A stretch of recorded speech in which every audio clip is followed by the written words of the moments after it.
ٹھیک شو کنه البته ښه هیڅ پروا مه ساته ښه ٹھیک شو ته څه کار کوې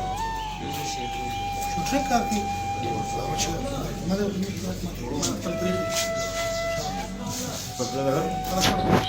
ها زه چې کار کوې نو خویندې شته ستا خویندې به څه کوي چې ته ځان مړ کړې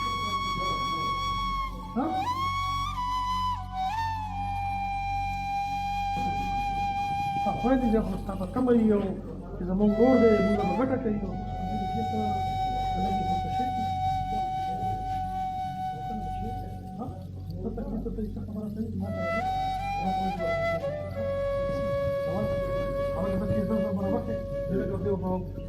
خلک وګورې په ولادونو کې نه اچوي